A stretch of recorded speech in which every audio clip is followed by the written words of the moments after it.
بسم اللہ الرحمن الرحیم۔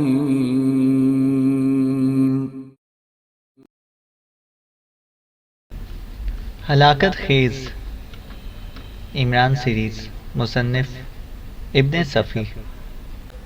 غار کے قریب پہنچے تو سنگ نے کہا، میری ساری محنت برباد ہو گئی۔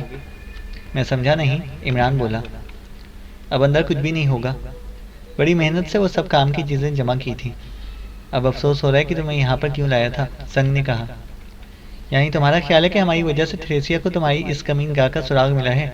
عمران بولا، پھر کیا سوچوں، اس سے پہلے یہاں کیوں چھاپا نہیں مارا تھا؟ سنگ بولا، یہ بھی ٹھیک کہتے ہو۔ عمران بولا، وہ غار میں داخل ہوئے اور سنگ کا خیال بالکل درست نکلا۔ گھاس کے سارے ڈھیر بکھرے پڑے تھے اور لوٹ کا مال غائب تھا۔ تم نے دیکھا؟ سنگ عمران کو اپنی چھوٹی چھوٹی مگر بے حد چمکیلی آنکھوں سے گھورتا ہوا بولا۔ اب تو واقعی مجھے بھی افسوس ہو رہا ہے یہاں اپنی آمد پر، عمران نے کہا۔ سنگ کچھ نہ بولا، رسی کا لچھا اسے اپنے کاندھے پر ڈال رکھا تھا۔ تھوڑی دیر تک کچھ سوچتا رہا، پھر بولا، تم ٹھہرو، میں بھی آیا۔ جدھر سے وہ لوگ آئے تھے ادھر ہی لوٹ گیا۔ عمران جوزف سے متعلق تشویش میں مبتلا ہو گیا تھا، کیونکہ ابھی تک اس کی واپسی نہیں ہوئی تھی۔ تھوڑی دیر بعد سنگ واپس آ گیا، لیکن رچی کا لچھا اب اس کے کاندھے پر نہیں تھا، شاید اسے کہیں اور پر چھپا آیا تھا۔ عمران نے اسے اس بار کے بارے میں کچھ نہیں پوچھا تھا۔ کیا وہ ابھی تک واپس نہیں آیا؟ سنگ نے پوچھا۔ نہیں، مجھے تشویش ہو گئی ہے، عمران بولا۔ سنگ صرف سر ہلا کر رہ گیا، اس کا ذہن شاید کسی اور جگہ تھا۔ آنکھوں کی چمک کچھ بڑھی ہوئی تھی۔ دفتن ہاتھ ہلا کر بولا، آخر وہ خود کو سمجھتی کیا ہے؟ اب میں اسے دیکھ لوں گا، سنگ نے کہا۔ عمران نے اس پر اچٹتی ہوئی سی نظر ڈالی اور اٹھ گیا۔ غار سے باہر نکل کر چاروں طرف نظر دوڑانے لگا۔ آخر جوزف کدھر نکل گیا تھا؟ کہیں کسی دشواری میں نہ پڑ گیا ہو۔ اس نے پھر سنگ کی آواز سنی، جو اس کے قریب عقب میں کھڑا کہہ رہا تھا، ان میں سے ایک کو بھی زندہ نہیں چھوڑوں گا۔ جوزف پھلوں کی تلاش میں گیا تھا، تمہیں اندازہ ہے کہ وہ کس طرف گیا ہوگا؟ عمران نے اس سے پوچھا۔ تب تو ہو سکتا ہے وہ مچھلیاں پکڑنے لگا ہو، سنگ نے جواب دیا۔ تمہارا دماغ اپنی جگہ پر ہے یا نہیں؟ عمران نے کہا۔ سنگ نے کہکا لگایا اور بولا، تم سمجھتے ہو شاید اس چھاپے نے مجھے گہرا صدمہ پہنچایا ہے؟ سنگ بولا۔ باتیں تو اسی طرح کی کر رہے ہو، عمران بولا۔ تم سمجھے نہیں، مچھلیاں دیکھ کر اسے پھلوں کی تلاش ملتوی کر دی ہوگی۔ یہاں سے تھوڑی فاصلے پر دو چھوٹی چھوٹی جھیلیں ہیں، جنہیں ایک پتلی سی نالی ملاتی ہے۔ اسی نالی سے بے شمار مچھلیاں ہر وقت ادھر ادھر آتی جاتی رہتی ہیں۔ اگر مشق ہو تو انہیں بآسانی پکڑا جا سکتا ہے، سنگ نے کہا۔ چلو چل کر دیکھیں، عمران بولا۔ ویسے مجھے یقین ہے کہ ہم پھر جدا کر دیے جائیں گے، سنگ نے کہا۔ دیکھا جائے گا، فی الحال تو تم مجھے وہ جگہ دکھاؤ، عمران نے کہا۔ دونوں چل پڑے۔ یہاں زمین پر زیادہ گھنی رویدگی نہیں تھی، زیادہ تر پتھریلی چٹانیں نظر آتی تھیں۔ وہ نشیب میں اتر رہے تھے۔ قریباً 2 فرلانگ مستح زمین پر چلنے کے بعد 2 اونچی چٹانوں کے درمیانی دراڑ سے گزرے، اور دوسری طرف پہنچتے ہی جوزف انہیں نظر آ گیا۔ اس سے مچھلیاں ضرور پکڑی تھیں، لیکن اب پالتی مارے بیٹھا نہ جانے کیا کر رہا تھا۔ کئی بڑی مچھلیاں کسی بیل کے ڈنٹھل میں پروئی ہوئی قریب ہی پڑی تھیں، اور جوزف کی پشت ان کی طرف تھی۔ عمران اور سنگ اس سے تھوڑی ہی دور کھڑے تھے، لیکن اس کے انہماک میں کمی نہ ہوئی۔ دفتن عمران نے اسے للکارا، ابے یہ کیا ہو رہا ہے؟ جوزف اچھل پڑا اور ان کی طرف مڑ کر دانت نکال دیے۔ اس کے ہاتھ میں ایک پمفلٹ نظر آیا، شاید وہ اتنے انہماک سے اسی کا مطالعہ کر رہا تھا۔ یہ کیا ہے؟ عمران نے پوچھا۔ ارے باس، بس کیا بتاؤں، میں تو زیرو لینڈ کے بارے میں کچھ جانتا ہی نہیں تھا۔ یہ تو بڑے اچھے لوگ ہیں، بڑی عجیب باتیں کرتے ہیں جو سمجھ میں بھی آ جاتی ہیں، جوزف نے کہا۔ ہاں ہاں، میں جانتا ہوں، حکومت اور نظامت کا چکر ہوگا۔ تجھے یہ پمفلٹ کہاں سے ملا ہے؟ عمران نے پوچھا۔ وہی طوطا دے گیا تھا، جوزف ہنس پڑا، اور سنگ کی زبان سے بے ساختہ ایک گندی سی گالی نکل گئی۔ پھر جوزف سنجیدگی سے بولا، کیا وہ سمجھ میں آنے والی باتیں نہیں ہیں؟ کیوں نہیں؟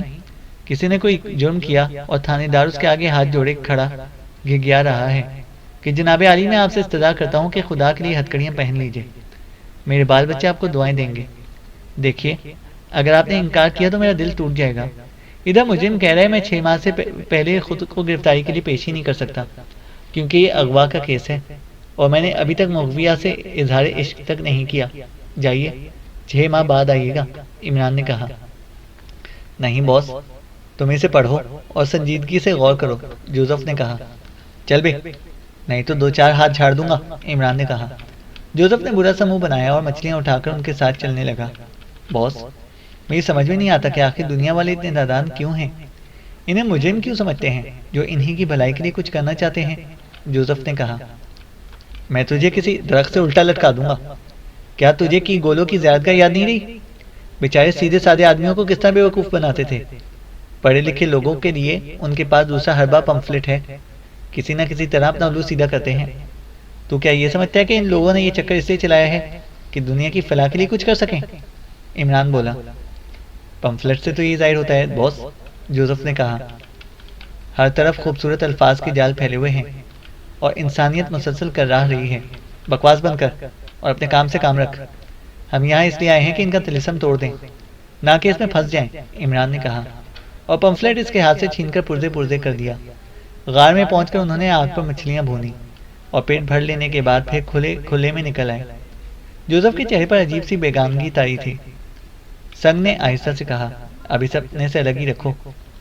عمران نے پرتشویش نظروں سے جوزف کی طرف دیکھا اور سر کو خفیف سی جنبش دی، پھر اس سے پوچھا، کیا تم مچھلیاں کھانے کے بعد کچھ گرانی محسوس کر رہے ہو؟ شاید میرا سر بھاری ہو رہا ہے، جوزف بولا۔ تو تم جا کر غار میں آرام کرو، عمران نے کہا۔ بہت اچھا باس، جوزف نے کہا اور غار کی طرف مڑ گیا۔ ہمیں کسی ایسی جگہ پر چلنا چاہیے جہاں آس پاس کوئی درخت بھی نہ ہو، سنگ نے عمران سے کہا۔ عمران نے آہستہ سے سر ہلا کر ایک جانب چلنا شروع کر دیا۔ دونوں خاموشی سے راستہ طے کرتے رہے اور ایسی جگہ جا پہنچے جیسی چاہتے تھے۔ سنگ کچھ دیر ہونٹ بھینچے خاموش کھڑا رہا، پھر بولا، وہ ہم دونوں کو اکٹھا نہیں رہنے دیں گے، لہٰذا اس مہلت کو غنیمت جانو۔ سوال یہ ہے کہ کیا کریں؟ تم نے غور کیا وہ جانوروں تک سے ہماری نگرانی کرا رہی ہے، صرف وہی ایک طوطا نہ ہوگا، عمران بولا۔ میں سمجھتا ہوں، بہرحال مجھے جس جگہ کی تلاش تھی شاید میں نے اس کا سراغ پا لیا ہے، سنگ آہستہ سے بولا۔ کس جگہ کی تلاش تھی؟ عمران نے کہا۔ جہاں سے اس سارے کاروبار کو چلانے کے لیے بجلی فراہم ہوتی ہے، سنگ نے کہا۔ پاور پلانٹ، عمران خوش ہو کر بولا۔ ہاں، تقدیر مجھے اس اندیکھے گڑھے کی طرف لے گئی تھی اور میں اس میں گر پڑا تھا، سنگ نے کہا۔ لیکن اس گڑھے میں تو کچھ بھی نہیں تھا، عمران کے لہجے میں حیرت تھی۔ میں نے مشینوں کے چلنے کی آواز سنی تھی اور وہ کچھ زیادہ دور بھی معلوم نہیں ہوئی تھی، اور یہ آواز ایک ایسے سوراخ سے آ رہی تھی جس کا قطر کم از کم 5-6 انچ ضرور ہوگا، سنگ نے کہا۔ اس سے تو مشینیں دکھائی بھی نہیں دی ہوں گی، عمران نے کہا۔ نہیں، اس کی گہرائی عمودی تھی، میں نے ہاتھ ڈال کر دیکھا تھا، تہ سے ہاتھ نہیں لگا تھا، سنگ بولا۔ آہا، تو تم گڑھے کی تہ میں لیٹے ہوئے یہی کر رہے تھے، عمران نے کہا۔ ہاں، میں وہ دل خشکن شور سن رہا تھا، یقین کرو میں پاور پلانٹ تک پہنچ گیا ہوں، سنگ نے کہا۔ عمران کچھ نہ بولا۔ سنگ نے کچھ دیر اسے بغور دیکھتے رہنے کے بعد کہا، لیکن اس سوراخ میں تم نہ گھس سکتے ہو اور نہ ہی میں۔ عمران اس کی آنکھوں میں دیکھتا ہوا آہستہ سے بولا، ڈائنامائٹ؟ وہ کہاں سے فراہم ہوں گے؟ سنگ نے تردد آمیز لہجے میں کہا۔ میں نے بہت تیری ضروری چیزیں اکٹھا کر لی تھی، بس ڈائنامائٹ ہی آتے ہی لگے تھے، سنگ بولا۔ میں جانتا ہوں کہ کہاں سے دستیاب ہوں گے، لیکن سر سے کفن باندھ کر چلنا پڑے گا، عمران نے کہا۔ تم اس کی فکر نہ کرو، بس جگہ کی نشاندہی کر دو، سنگ بولا۔ جہاں سے تم پہلے مجھے یہاں تک لائے تھے وہیں چلنا ہوگا، مجھے اندھیرے میں راستے کا اندازہ نہیں ہو سکا تھا، عمران نے کہا۔ تمہارے چلنے کی ضرورت نہیں، بس تم نشاندہی کر دو، سنگ بولا۔ میرا خیال ہے کہ وہ سارا سامان زیبرا مین کی نگرانی میں رہتا ہے، عمران نے کہا۔ اس سے بھی کوئی فرق نہیں پڑے گا، سنگ بولا۔ عمران اسے بتا ہی رہا تھا کہ زیبرا مین کے زیر نگرانی اسٹور تک کیسے پہنچ سکے گا کہ اچانک کسی ہیلی کاپٹر کی آواز سنائی دی اور وہ دونوں چونک کر چاروں طرف دیکھنے لگے۔ پھر ہیلی کاپٹر بھی دکھائی دے گیا، خاصی نیچی پرواز کر رہا تھا اور اس کا رخ انہی دونوں کی طرف تھا۔ ایسا لگتا تھا جیسے وہ ان پر جھپٹا مارے گا۔ دونوں بڑی پھرتی سے زمین پر گر گئے اور ہیلی کاپٹر ان پر کسی سیال کی بچھاڑ کرتا ہوا گزر گیا۔ عمران کو ایسا محسوس ہوا جیسے کسی نے اسے برفاب سمندر میں دھکیل دیا ہو، اور پھر شاید وہ منجمد ہو جانے کی کیفیت تھی جو اس کے ذہن پر طاری ہوتی چلی گئی تھی۔ پھر پتہ نہیں کتنی دیر بعد اس کے کانوں میں جوزف کی آواز پڑی اور اس نے آنکھیں کھول دی، لیکن فوری طور پر اٹھ نہ سکا، جسم و ذہن اب بھی شل ہو رہے تھے۔ جوزف اس پر جھکا ہوا کہہ رہا تھا، ہوش میں آؤ باس، تمہیں کیا ہو گیا؟ سنگ کا ہے، عمران نے کمزور آواز میں پوچھا۔ پتہ نہیں باس۔ اوہ، کیا یہ اسی کی حرکت ہے؟ جوزف نے کہا۔ عمران نے سر کو نفی میں جنبش دی اور کہا، وہ میرے ساتھ ہی تھا۔ ایک ہیلی کاپٹر سے ہم پر گیس پھینکی گئی تھی، شاید وہ اسے اٹھا کر لے گئے ہیں۔ جہنم میں جائے، تم تو اٹھو، جوزف سر جھٹک کر بولا۔ عمران نے اٹھنے کی کوشش کی اور اس بار کامیاب ہو گیا۔ جسم بری طرح دکھ رہا تھا۔ جوزف اسے اٹھا کر غار کی طرف لے چلا، ساتھ ہی وہ ایسا ایسا کہتا بھی جا رہا تھا، تم میری اس وقت کی باتوں کا خیال نہ کرنا باس۔ مجھے اس سے کیا غرض کہ دنیا میں کیا ہو رہا ہے یا کیا ہونا چاہیے۔ میری دنیا تو تم ہی ہو، صرف تم۔ اگر تم جہنم میں بھی چھلانگ لگاؤ گے تو جوزف مگونڈا کو ساتھ ہی پاؤ گے، جوزف نے کہا۔ شکریہ جوزف۔ کیا تم اب بھی مزدوروں کے اس کیمپ تک پہنچ سکتے ہو جہاں سے ہم آئے تھے؟ عمران آہستہ سے بولا۔ کیوں نہیں باس، ضرور پہنچ سکتا ہوں۔ شہر میں راستہ بھٹک سکتا ہوں لیکن جنگل میں ناممکن۔ حالانکہ ہم اندھیروں میں وہاں سے بھاگے تھے، لیکن یقین کرو میں دوبارہ ٹھیک اسی جگہ پر پہنچ سکتا ہوں، جوزف نے کہا۔ ٹھیک ہے، اب عمل کرنے کا وقت آ گیا ہے، عمران نے کہا۔ دونوں غار میں واپس آ گئے۔ عمران اسی گڑھے کے بارے میں سوچے جا رہا تھا جس میں سنگ ہی گرا تھا، لیکن سوال یہ تھا کہ اس میں اترا کس طرح جائے۔ پتہ نہیں سنگھی نے رسی کا لچھا کہاں پر چھپایا ہوگا۔ واپسی پر وہ اس کے کاندھوں پر پڑا ہوا تھا اور غار پر چھاپے کا انکشاف ہوتے ہی وہ اسے وہیں چھوڑ کر چلا گیا تھا، اور واپسی پر رسی کا لچھا اس کے کاندھوں پر نہیں تھا۔ سنگ جاگا تو اسے اپنے ہاتھ پشت پر بندھے ہوئے پائے، فرش پر اوندھا پڑا ہوا تھا۔ سر گھما کر ادھر ادھر دیکھا اور پھر اس کے دیوتا ہی کوچ کر گئے، کیونکہ بائیں جانب تھوڑی فاصلے پر زیبرا مین کھڑا نظر آیا۔ اسے آنکھیں بند کر لی۔ یہاں آنے کے بعد وہ کئی بار اپنے ارادے کے بغیر ادھر سے ادھر اڑ چکا تھا، لیکن اس کے ہاتھ پہلے کبھی بھی اس طرح پشت پر نہیں باندھے گئے تھے۔ دفتن کسی جانب سے ایک نسوانی آواز آئی، تو تم ہوش میں آ گئے؟ سنگ کچھ نہ بولا۔ ہاں، تم ہوش ہی میں ہو، اور میری آواز بھی تمہارے کانوں تک بخوبی پہنچ رہی ہے۔ اور تھریسیا کی آواز پہچانتے ہی اس کی ذہنی بے حسی ایک لخ رفع ہو گئی۔ سارے جسم میں گرم گرم سی لہریں دوڑنے لگی اور وہ کسی اسیر چیتے کی طرح غرایا۔ سب کچھ سن رہا ہوں، اور غالباً زیبرا مین بھی تمہارے قریب ہی موجود ہے، تھریسیا نے کہا۔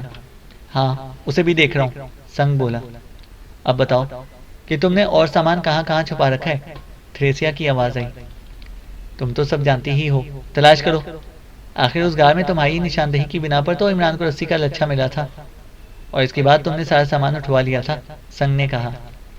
اگر میں باخبر نہ ہوتی تو تم اسی گڑھے میں ایڑیاں رگڑ رگڑ کر مر جاتے، اور تمہاری آواز کسی نہ کسی تک بھی نہ پہنچتی، تھریسیا کی آواز آئی۔ بہت بہت شکریہ، سنگ نے زہریلے لہجے میں کہا۔ فضول باتیں بند کرو، تھریسیا کی آواز آئی۔ فوراً تفصیل سے نشاندہی کرنا شروع کر دو۔ میرے کئی خاص آدمی غائب ہیں، وہ تمہاری ہتھے چڑھے ہوں گے، تھریسیا بولی۔ تو پھر اعتراف کر لو کہ تم ہر آن مجھ پر نظر نہیں رکھ سکتی، سنگ نے کہا۔ میں اعتراف کر بھی لوں تو تمہیں اس سے کیا فائدہ ہوگا، تھریسیا بولی۔ تسکین پہنچے گی کہ میں نے تمہیں کئی بار ڈوج دیا ہے، سنگ نے کہا۔ میں تمہیں ایک اور موقع دیتی ہوں۔ اگر 3 گھنٹے بعد تم نے سب کچھ اگل نہ دیا تو زیبرا مین تمہیں 2 حصوں میں تقسیم کر دے گا، لیکن میرا خیال ہے کہ تم ایسی موت مرنا کبھی بھی پسند نہ کرو گے، تھریسیا نے کہا۔ میں تمہیں کچھ بھی نہ بتاؤں گا، اس لیے مہلت نہ دو۔ زیبرا مین سے کہو کہ میری ٹانگیں چیر دے۔ زندگی کا یہ آخری تجربہ میرے لیے خاصا حیرت انگیز اور انوکھا ثابت ہوگا، سنگ بولا۔ 3 گھنٹے کی مہلت دی جاتی ہے، ایک ایک لفظ پر زور دے کر کہا گیا، اور پھر سناٹا چھا گیا۔ زیبرا مین خاموش کھڑا سنگھی کو غور سے دیکھے جا رہا تھا، ایسا لگتا تھا جیسے کسی بھی لمحے اس پر جھپٹ پڑے گا۔ سنگ نے آنکھیں بند کر لی، گلو خلاصی کی کوئی صورت نظر نہیں آ رہی تھی۔ یہ بھی ایک غار ہی تھا، لیکن اس کے فرش کی سطح کو بڑی مہارت سے ہموار کر دیا گیا تھا۔ تھوڑی دیر بعد زیبرا مین بھی باہر چلا گیا اور سنگ آنکھیں بند کیے پڑا رہا۔ شاید ہی کبھی اس پر کوئی ایسا وقت پڑا ہو۔ رہائی کی کوئی امید نہیں تھی، زندگی اور موت کے درمیان صرف 3 گھنٹے کا فاصلہ، لیکن وہ سنگ ہی تھا۔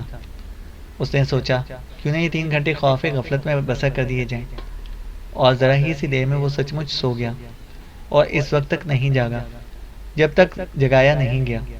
زیبرا مین نے اس کی گردن دبوچ رکھی تھی اور اٹھا کر کھڑا کر دیا۔ سنگ نے متحیرانہ انداز میں پلکیں جھپکائیں، کیونکہ سامنے ہی تھریسیا کو کھڑا نظر پایا تھا۔ میں نے کہا کہ تمہیں ہڈیوں اور گوشت کے ملغوبے کی شکل میں بھی دیکھ لوں۔ شکریہ، ایسے دلکش چہرے نظروں کے سامنے ہوں تو کون بدبخت مر جانا چاہے گا، سنگھی نے کہا۔ اگر تم ابھی ان جگہوں کی نشاندہی کر دو جہاں تم نے چوری کا مال چھپایا ہے تو تمہاری جان بچ جائے گی، تھریسیا بولی۔ جان بچانا کون چاہتا ہے میری جان؟ اس فیل پچھاڑ کی بھی ضرورت نہ تھی۔ ایک بغدہ ہاتھ میں لے لو اور میرا قیمہ کر کے رکھ دو، لیکن اس سے پہلے میری یہ خواہش پوری کر دو، سنگھی نے کہا۔ تھریسیا نے زیبرا مین کو اشارہ کیا اور وہ سنگھی کی طرف بڑھائی تھا کہ غار کے دہانے کی طرف سے گرجدار آواز آئی، ٹھہرو۔ دونوں چونک پڑے۔ زیبرا مین جہاں تھا وہیں پر رہ گیا اور پھر انہیں ایک عجیب الخلقت جاندار نظر آیا۔ اس کے سارے جسم پر سیاہ رنگ کی کیچڑ لپٹی ہوئی تھی۔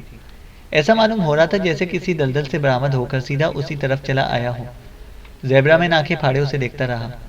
مینڈک نما شے کا رخ اسی کی طرف تھا۔ دفتن وہ کئی قدم پیچھے ہٹ گیا۔ انداز خوفزدگی ہی کا سا تھا۔ تھریسیا کا ہاتھ تیزی سے بلاؤزر کے گریبان کی طرف گیا ہی تھا کہ جنگلی بیلوں کا ایک بہت بڑا ڈھیر اس پر آ پڑا۔ یہ ڈھیر بھی گویا اڑتا ہوا غار کے دہانے ہی کی طرف سے آیا تھا۔ تھریسیا، جو اس کے لیے تیار نہیں تھی، جھونک میں آ کر دوسری طرف الٹ گئی اور دوبارہ اٹھنے کی کوشش میں بیلوں کے ڈھیر میں اس بری طرح الجھی کہ اٹھ ہی نہ پائی۔ ادھر زیبرا مین نے کسی پاگل کتے کی طرح گھرانا شروع کر دیا۔ پھر یک بیک مینڈک نما شے پر ٹوٹ پڑا، لیکن وہ اس کی گرفت سے نہ صرف پھسل گئی بلکہ بڑی پھرتی سے پلٹ کر اپنی ٹانگیں جوڑی اور اس کی گردن پر بھرپور وار کیا۔ عجیب سی آواز غار میں گونجی تھی۔ بالکل ایسا معلوم ہوا تھا جیسے کوئی چیز چٹاخ سے ٹوٹی ہو۔ زیبرا مین جہاں تھا وہیں پر رہ گیا اور پھر جو اس نے کسی ذبح کیے ہوئے مرغ کی طرح تڑپنا پھڑکنا شروع کیا تو غار میں بھونچال سا آ گیا۔ سنگ خاموش پڑا، پلکیں جھپکائے بغیر یہ سب کچھ دیکھے جا رہا تھا۔ تھریسیا اٹھ کھڑی ہوئی تھی، لیکن خود کو بیلوں کے جھکڑے سے بھی آزاد نہیں کرا پائی تھی۔ اس کا چمکدار اور ننھا سا پستول بلاؤز کے گریبان سے نکل کر دور جا پڑا تھا۔ سنگ کی نظر اس پر پڑی اور وہ پیٹ کے بل آہستہ آہستہ اس کی جانب کھسکنے لگا۔ مینڈک نما شے کے جسم پر لپٹی ہوئی کیچڑ غار کے مستہ فرش پر جگہ جگہ پھیل گئی تھی۔ زیبرا مین کا جسم اب ساکت ہو چکا تھا۔ ادھر تھریسیا کا پستول سنگ نے چھاپ لیا۔ ویسے شاید اب اسے پستول کی سدھ ہی نہیں رہی تھی، کیونکہ لیچڑ میں لٹری ہوئی مینڈک نما شے آہستہ آہستہ تھریسیا ہی کی طرف بڑھ رہی تھی۔ تھریسیا نے بیلوں کے جھاڑ جھنکار سمیت غار کے دہانے کی طرف چھلانگ لگائی، لیکن باہر نہ نکل سکی کیونکہ ایک لمبے تڑنگے سیاہ فام آدمی نے اس کا راستہ روک لیا۔ مینڈک نما شے بڑی تیزی سے اس کے پیچھے لپکی اور پھر دو ہی جستوں میں اسے جا لیا، لیکن تھریسیا اس کی گرفت سے نکل کر پھر پلٹ پڑی۔ اسی دوران وہ بیلوں کے پیچاک سے بھی نجات پا گئی تھی۔ Shut up! دفتن تھریسیا گرجی اور جہاں تھی وہیں کھڑی ہو گئی اور وہ دونوں بھی رک گئے۔ سیاہ فام آدمی روشنی میں آ گیا۔ مجھے تم تینوں کو تمہاری بے خبری ہی میں ختم کر دینا چاہیے تھا، وہ دانت پیس کر بولی۔ کیچڑ میں لتھڑا ہوا آدمی جو کچھ دیر پہلے ایک بڑا سا مینڈک معلوم ہوتا تھا ہنس پڑا۔ لیکن اب میں تمہیں زندہ نہیں چھوڑوں گی، تھریسیا نے کہا۔ جوزف، تم ذرا میرے ہاتھ کھول دینا، سنگ بولا۔ ضرور کھول دو، تھریسیا ایک طرف ہٹتی ہوئی بولی۔ بلکہ میں خود ہی کھولے دیتی ہوں اور اس کے بعد میں تم تینوں کو مار ڈالوں گی، تھریسیا نے کہا۔ ارے نہیں، تم کہاں تکلیف کرو گی؟ عمران ہاتھ اٹھا کر بولا اور سنگ سے کہا، آرام سے لیٹے رہو، مرزا ان محترمہ سے دو باتیں کرنا چاہتا ہوں۔ ابے نہیں، کوئی حماقت کر بیٹھے گا، سنگ نے جھنجھلا کر کہا۔ چپ چاپ پڑے رہو، عمران غرایا۔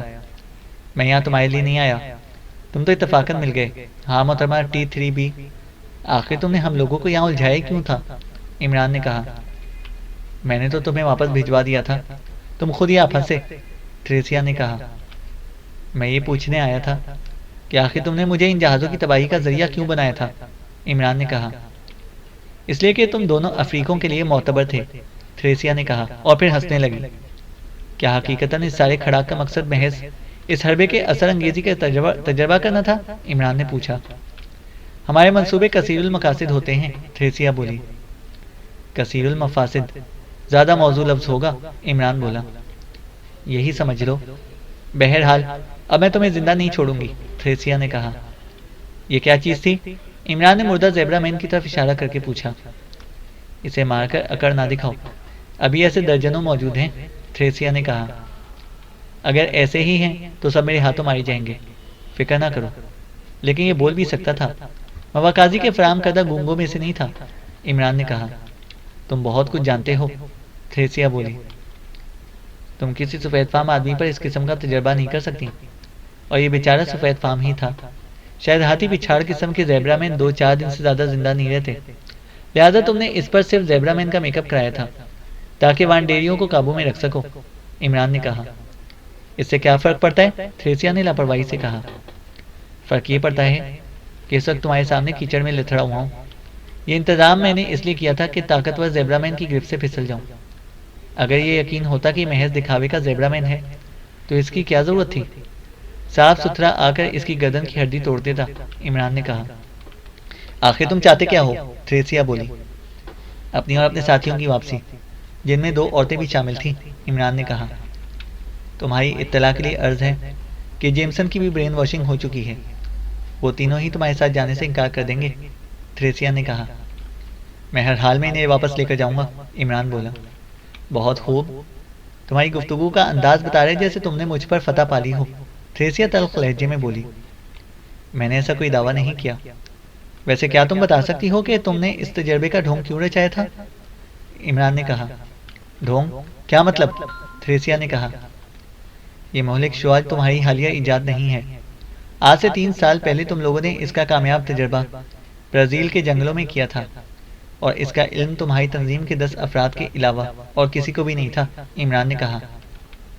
اگر مجھے یہ بتا دو کہ تمہیں اس کا علم کیوں کر ہوا تو میں وعدہ کرتی ہوں کہ تم دونوں کے ساتھ جیمسن، رینا اور ساروں کو بھی یہاں سے صحیح سلامت جانے دوں گی، تھریسیا نے کہا۔ اس کی آنکھوں میں تحیر زدگی پائی گئی تھی اور جوزف سنگ ہی کو گھورنے لگا تھا۔ اس کی طرف مت دیکھو، عمران نے جوزف سے کہا۔ وہ بیچارہ ان 10 افراد میں شامل نہیں تھا۔ یہ کیا بکواس شروع کر دی تم نے؟ یہ نکل جائے گی، سنگ حلق پھاڑ کر چیخنے لگا۔ میں کہتا ہوں خاموش پڑے رہو، ہماری بہت پرانی جان پہچان ہے، عمران نے کہا۔ اسے تو میں ایک حقیقی کیچوا بنا کر رکھ دوں گی، تھریسیا بولی۔ سنگ نے سن لیا اور تھریسیا کو ننگی گالیاں دینے لگا۔ عمران نے جوزف کو للکارا۔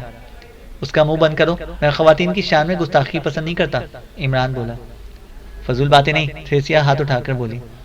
اچھا بھائی، رہنے دے، یہ چچا کو مادر پدر آزادی دیکھنا چاہتی ہے، عمران نے جوزف کو روکتے ہوئے کہا، اور جوزف کے چہرے پر مایوسی چھا گئی۔ وہ سمجھا تھا شاید اسی طرح سنگ کے خلاف دل کی بھڑاس نکالنے کا موقع مل جائے۔ وہ بوتل اب تک اس کے اعصاب پر سوار تھی، جسے عمران نے سنگ کی وجہ سے توڑ دیا تھا۔ مجھ سے صرف کام کی بات کرو، تھریسیا پھر بولی۔ کیسی کام کی بات؟ ارے اب تم میری قیدی ہو، عمران بہت زور سے چہکا۔ صرف یہ بتا دو کہ اس تجربے کے بارے میں تمہیں کس طرح علم ہوا تھا، عمران نے کہا۔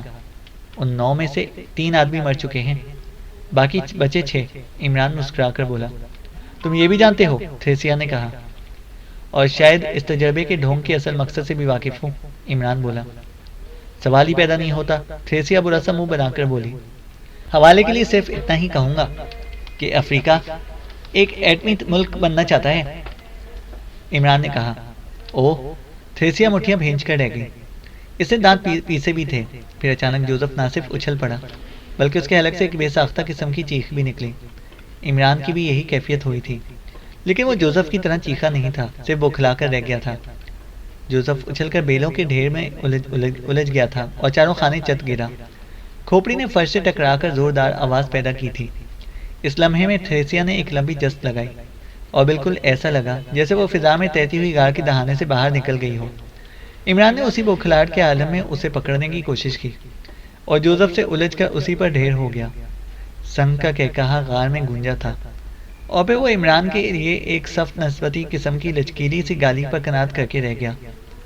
لونڈے ہو، حد سے بڑی ہوئی خود اعتمادی اسی طرح ذلیل کراتی ہے، اس نے مایوسی سے کہا۔ تم ان معاملات کو نہیں سمجھ سکتے، عمران اٹھتا ہوا بولا۔ پھر اس نے جوزف کو بھی اٹھایا تھا۔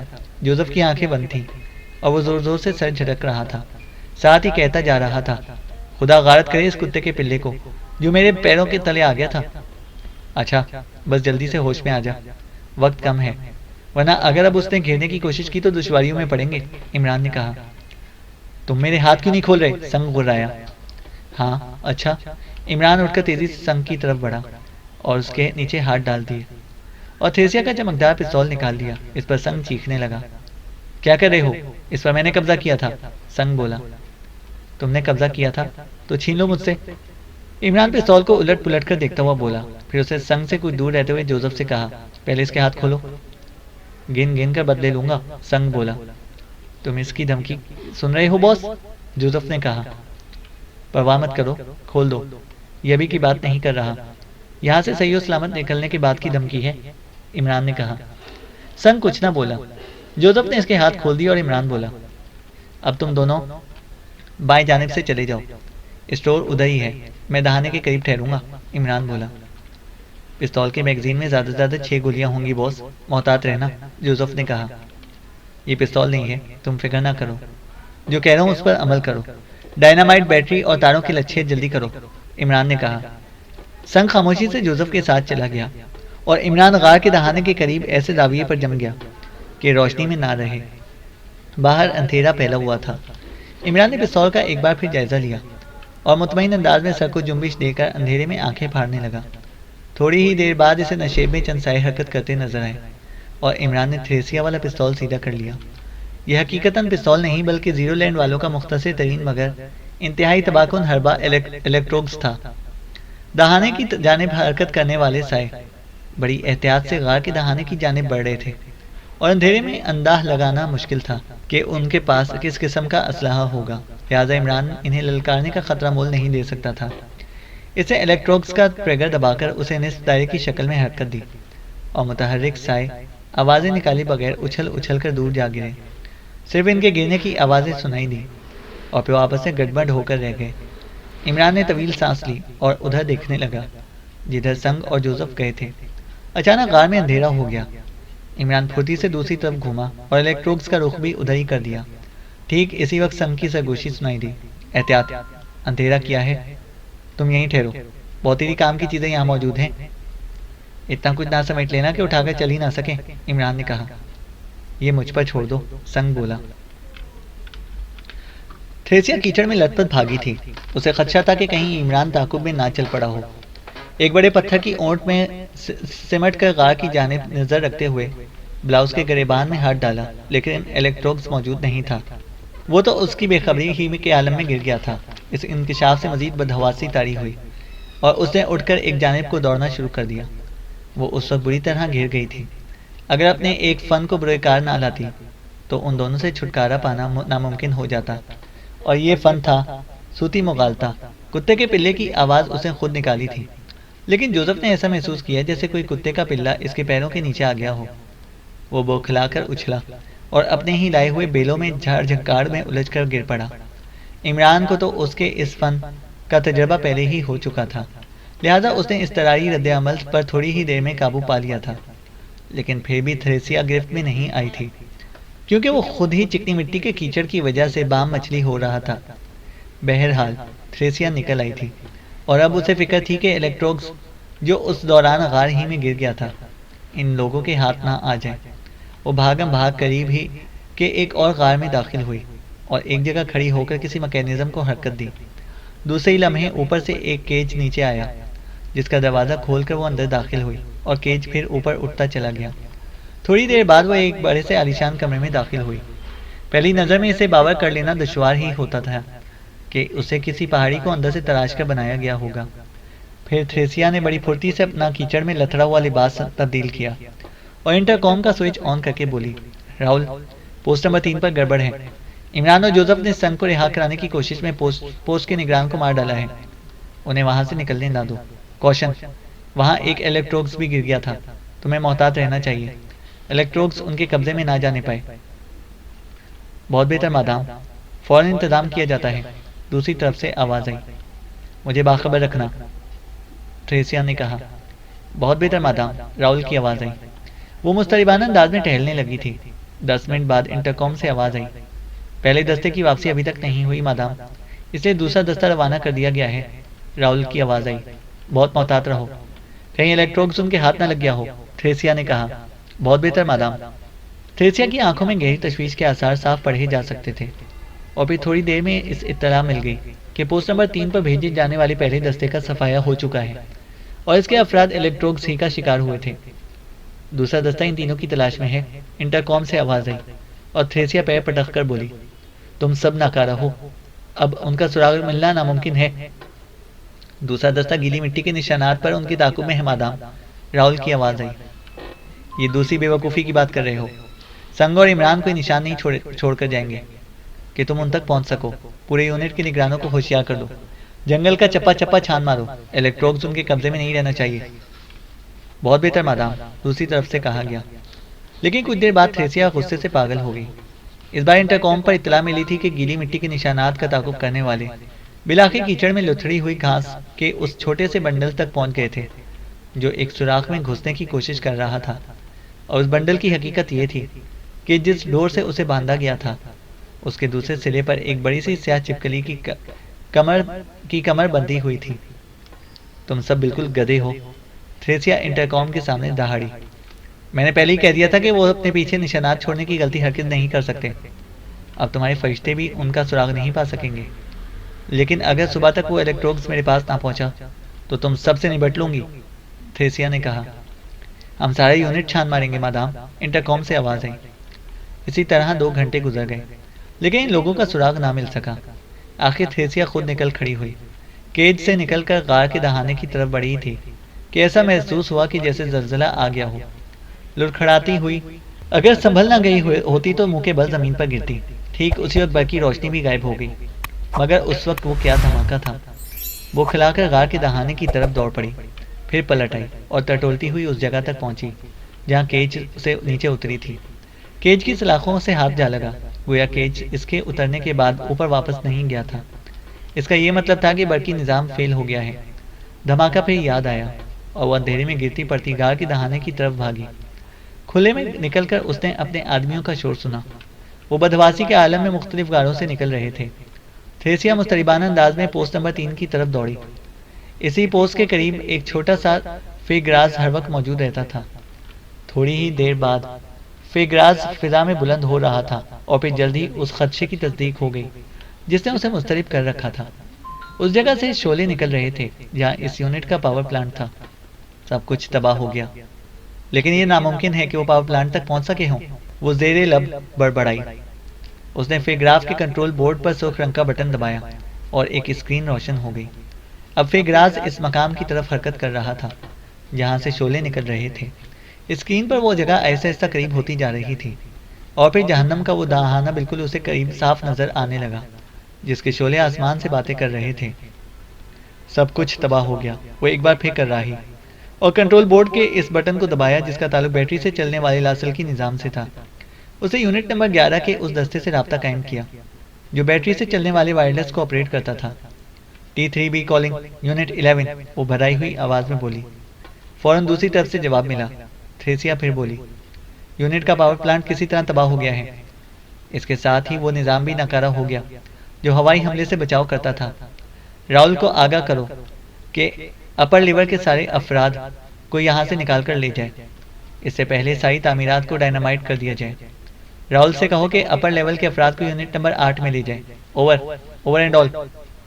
سوئچ آف کر کے تھریسیا نے فیگراز کا رخ بھی دوسری طرف موڑ دیا۔ نیچے تھوڑے ہی فاصلے پر شعلے لپک رہے تھے اور پتھر چٹک رہے تھے۔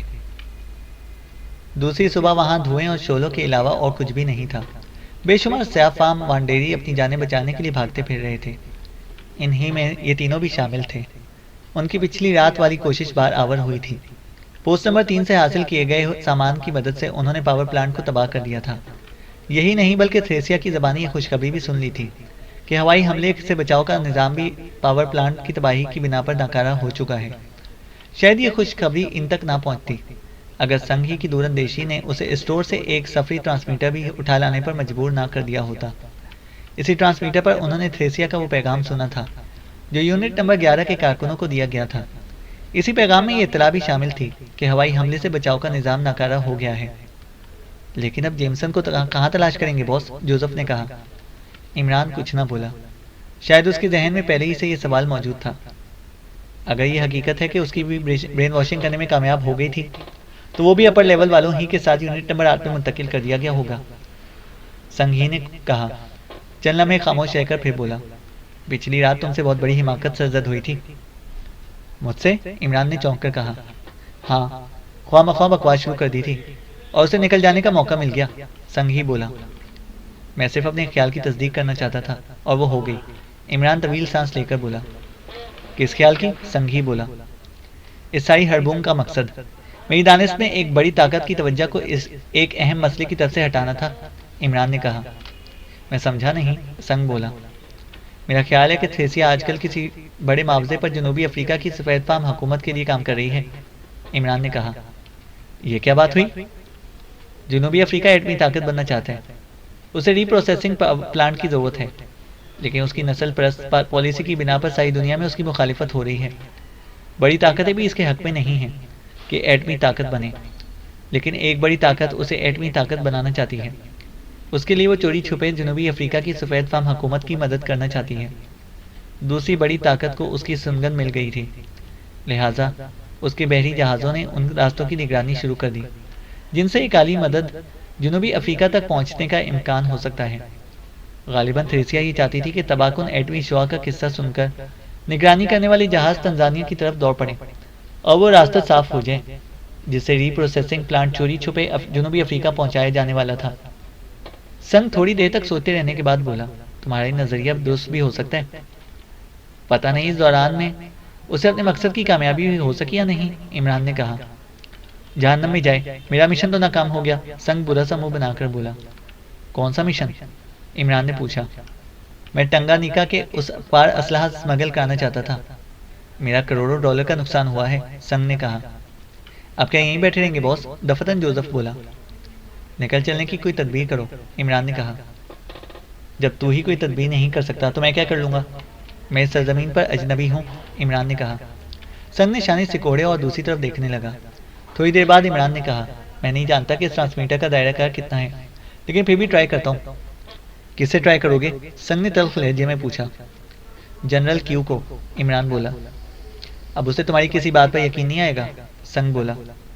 سنو، پچھلی رات والے دھماکے کی گوما میں ضرور ریکارڈ کیے گئے ہوں گے۔ آج کل اس بیس کی تمام تر توجہ اسی طرف ہوگی۔ میں اسے آگاہ کروں گا کہ جس نظام کے تحت حملہ آور جہاز تباہ ہو جاتے تھے وہ غیر مؤثر ہو چکا ہے۔ اگر یقین نہ آئے تو پہلے پائلٹ لیس جاسوسی طیارے ادھر بھجوا کر دیکھ لے، عمران نے کہا۔ ہو سکتا ہے، لیکن میری واپسی کس صورت میں ہوگی؟ سنگ نے سر ہلا کر کہا۔